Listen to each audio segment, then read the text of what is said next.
Hello everyone, welcome to my channel Dr. Amit's Anatomy की पाठशाला. Breast, also known as mammary gland, part 1. So in part 1, we will discuss introduction, location, shape, relation, structure, blood supply, nerve supply and age related changes.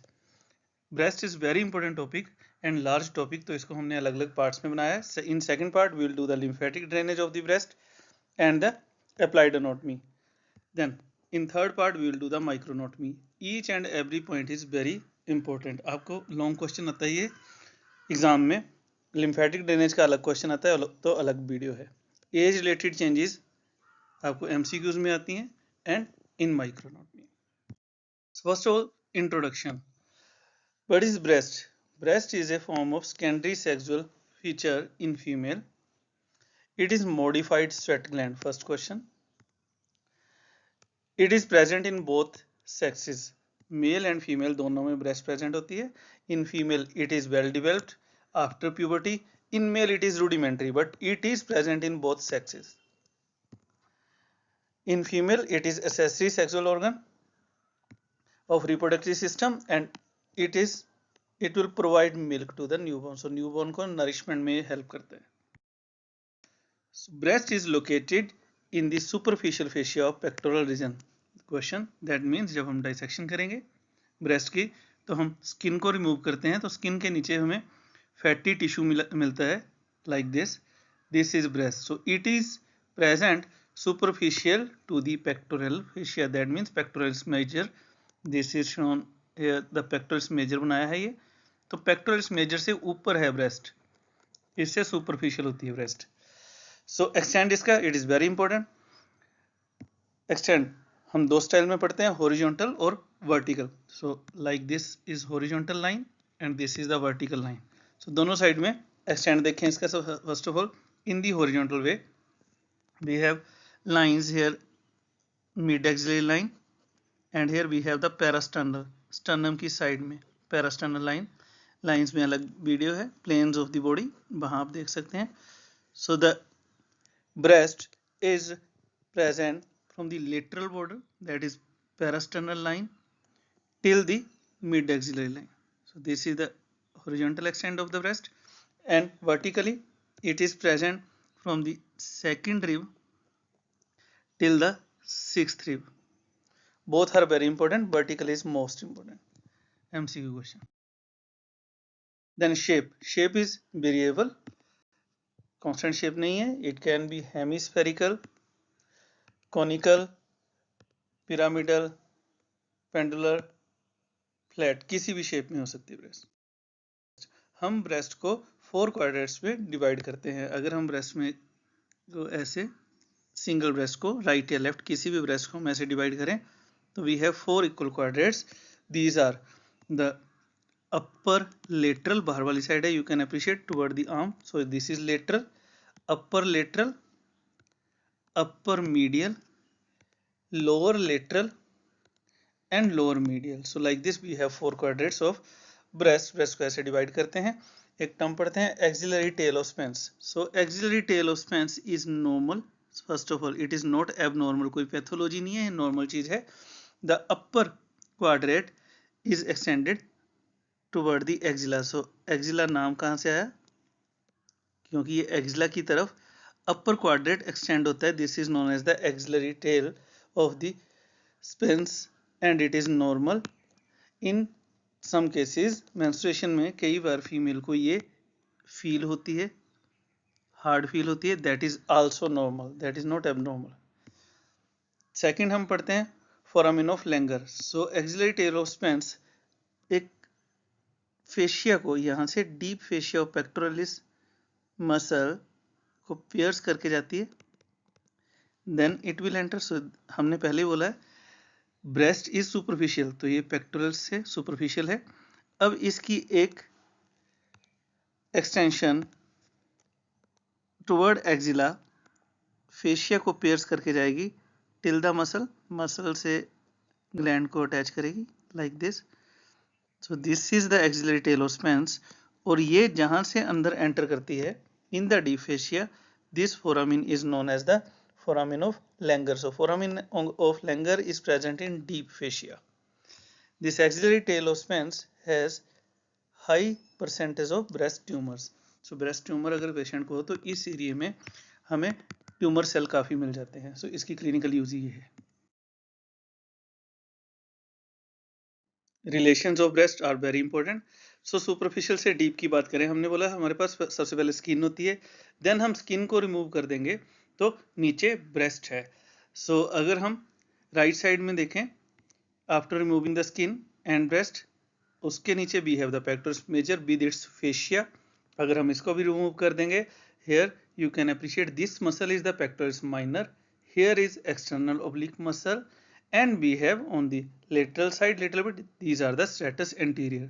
So these muscles are related on the inner side, that is the deep to the breast. So यहाँ note करने की चीज क्या है, that the pectoralis major with its fascia is present in relation to deep, but minor is not present. क्यों? minor का origin we know after second है.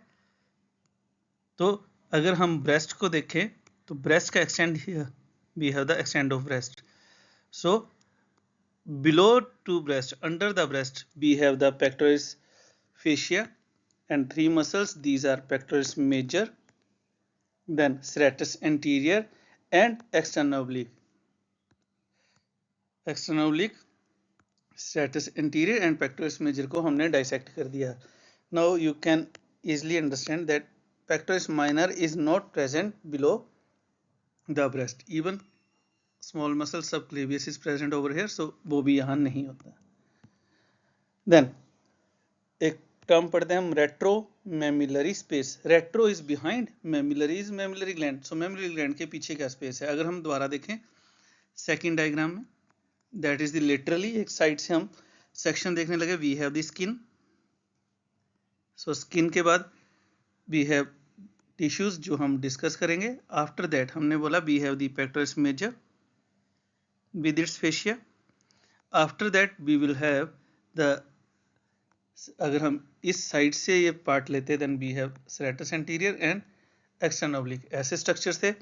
अब in between the pectoralis major and the breast tissue we have a space, this is known as retromammillary space. Retro is behind the mammillary gland. So mammillary gland के पीछे posterior we have a space which is known as the retromammillary space, and this is space present between the pectoralis fascia and the breast tissue.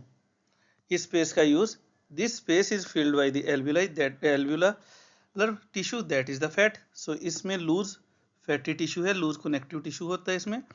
उसकी वजह से उसका useful, उसकी वजह से breast is movable, freely movable up and down as well as side by side on the fascia. Clinically if it is fixed, if breast is not movable, अगर ये fixed है, ब्रेस्ट मूवेबल नहीं है, that we can suspect in cancer.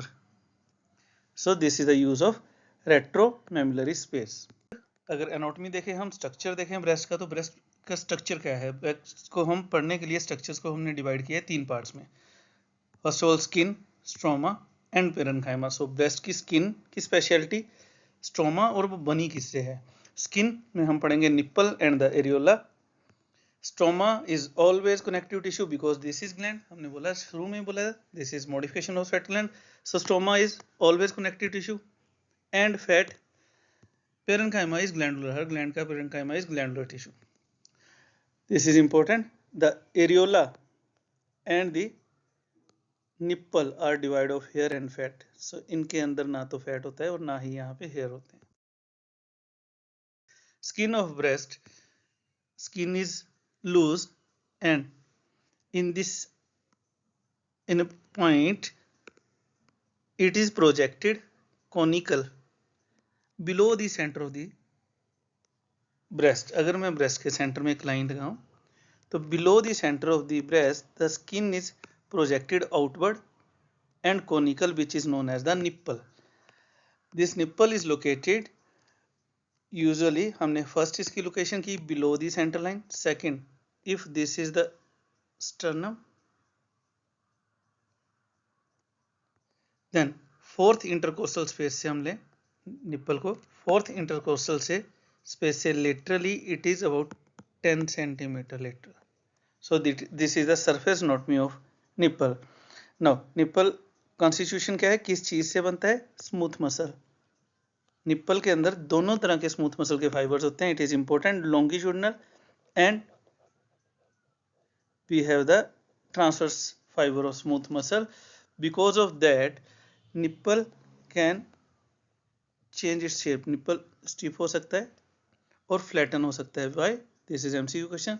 Nipple flat और stiff क्यों होता है? Because of the smooth muscle, जिसमें दोनों तरह के स्मूथ मसल के फाइबर्स हैं. These are the longitudinal and the transverse smooth muscle fibre.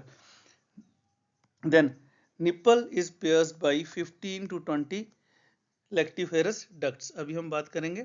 We have ducts, lactiferous duct, वो निप्पल को pierce करते हैं. 15 to 20 they are in number. And this is important. Nipple is most sensitive part of breast to tactile. One is the areola.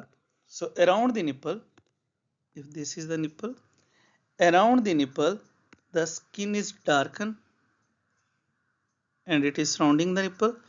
This dark skin is known as the areola. Skin का second part है ये. The areola contain modified sweat gland. It is important. Particularly इसके outer margin में ज़्यादा sweat glands होती हैं, जिनका काम है, स्वेट ग्लैंड का काम है ऑयल स्क्रीट करना, तो ये ऑयल स्क्रीट करेंगी. And function of that it will lubricate the nipple and the areola. So sweat gland oil स्क्रीट करेंगी जो निप्पल और एरियोला को लुब्रिकेट करेगा.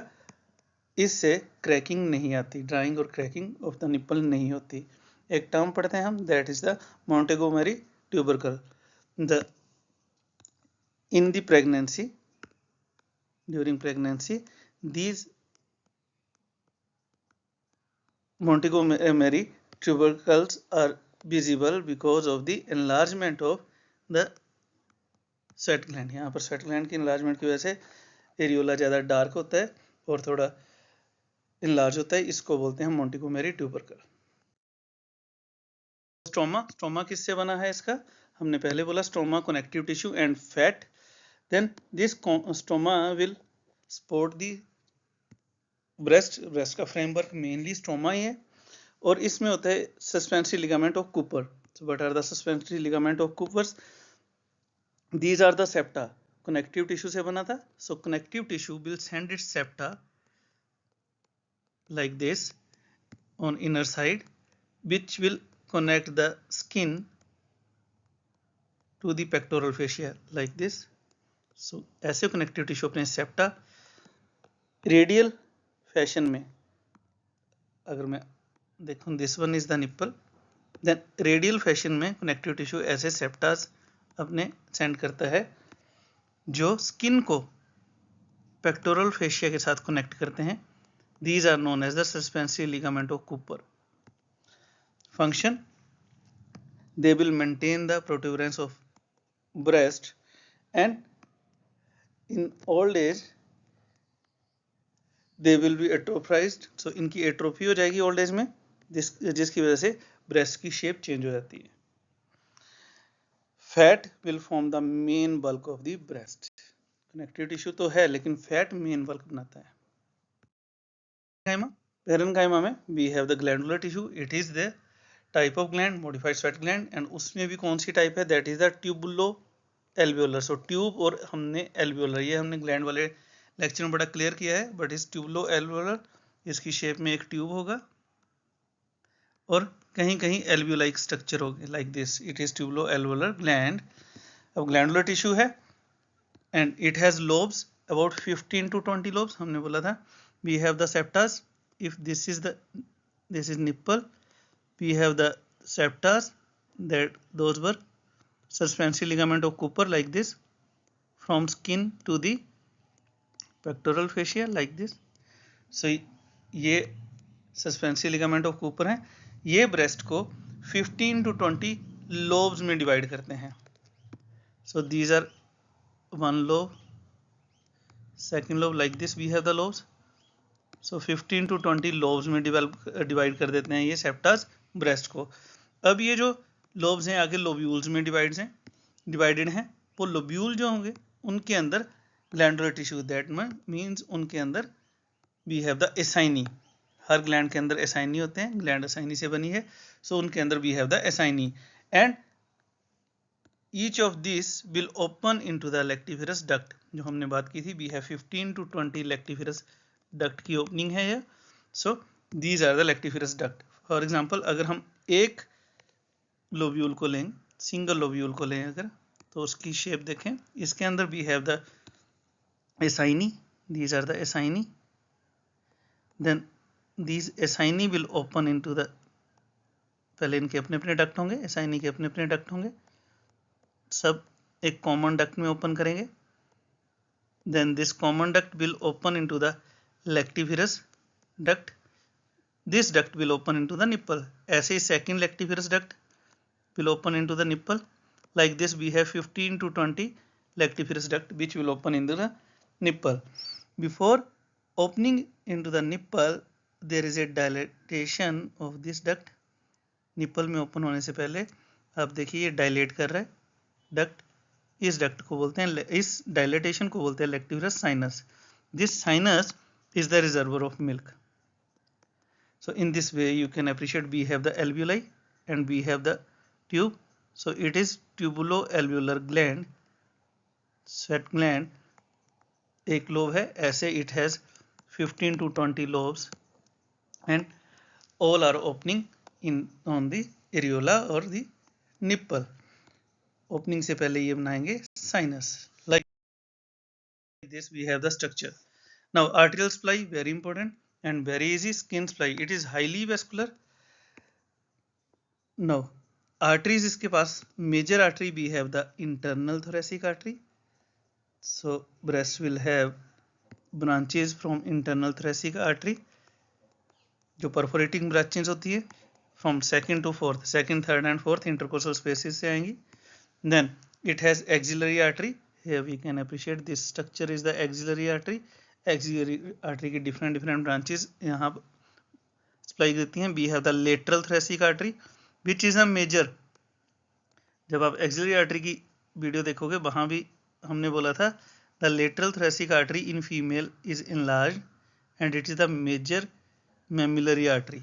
So lateral thoracic artery will give supply. Then we have the superior thoracic artery from first part. It will give supply to the breast and we have acromiothoracic की branch आती है, trunk है, it is also branch of the axillary artery. Then we have some small perforator branches, these are the posterior intercostal arteries. So इन सब से breast को arterial supply आती है, that's why you can appreciate कि इसको बहुत अच्छी arterial supply है. Venous drainage major arteries के नाम के according ही होती है. We have the axillary vein, this is the axillary vein, इसमें drain होंगी.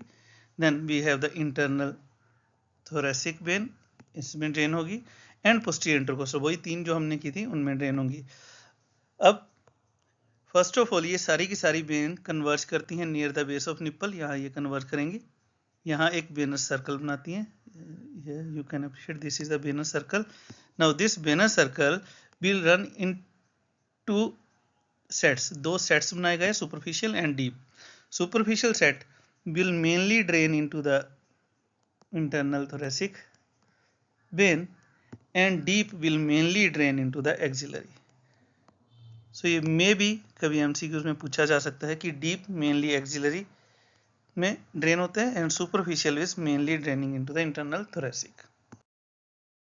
Supply, nerve supply, it has good nerve supply. It has primarily somatosensory, that is थोड़ा muscular part है, sensory दोनों सप्लाई हैं इसके पास. तो इसको नर्व सप्लाई आती है intercostal nerves, these are the nerves 2 to 6 जो इसकी हमने टोपोग्राफी बोली थी, जो इसकी सरफेस नोट में बोली थी, वही एरिया से आएंगी इंटरकोस्टल नर्व्स. एंटीरियर और लेटरल कुटेनियस ब्रांचेस, आप टिपिकल थोरेसिक नर्व वाली वीडियो देखेंगे, ये बड़ा क्लियर हो जाएगा. Anterior and lateral cutaneous nerve from the intercostal spinal nerve, वहाँ से इनको ब्रांचेस आती हैं. ये इनको सेंसरी, ब्रेस्ट को सेंसरी सप्लाई देती हैं, इसकी स्किन को, as well as they will carry the autonomic fibre for smooth muscles also. Then in the nipple and areola sensory nerves की एंडिंग है, हमने पहले बोला था, इसीलिए it is very sensitive. But this is the main point, nipple is very sensitive. Okay, nipple sensitive है तो baby जब सक करता है मिल्क तो उसकी इजैकुलेशन के लिए यहाँ से सेंसेशन जाती है, लेकिन secretion of the milk is not under the control of nerve. So neural control में नहीं है secretion, secretion is under control of prolactin hormone. Hormones अगर स्क्रीट होंगे फ्रॉम द पिट्यूटरी ग्लैंड, अगर पिट्यूटरी से प्रोलैक्टिन स्क्रीट होगा तभी milk ejection होगी। Age related changes in the breast, very important point. So age related changes को हम कैसे पढ़ते हैं?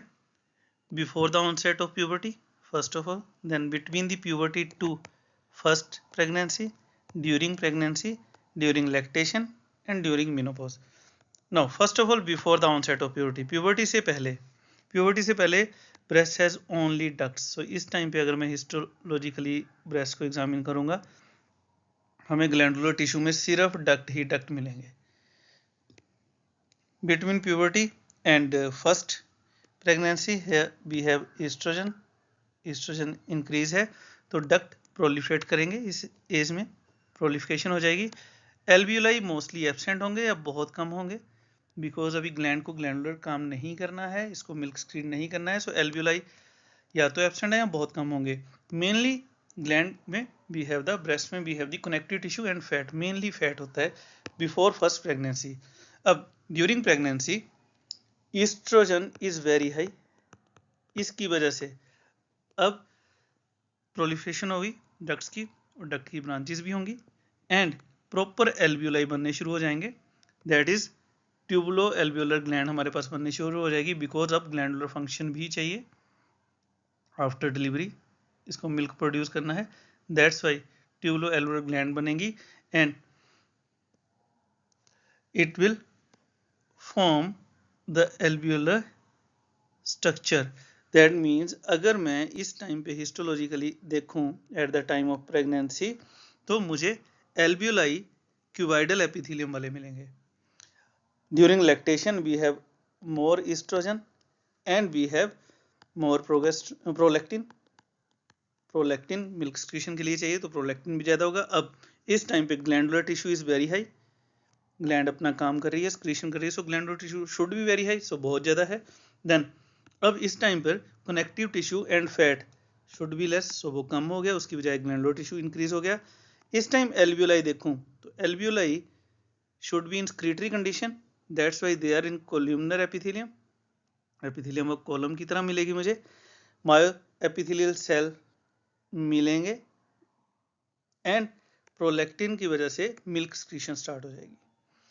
मेनोपॉज में एट्रोफी हो जाएगी, वो हमने पहले भी डिस्कस किया। So like this, these are the age related changes of the breast. So thank you. If you like my video, like it, subscribe it and share it.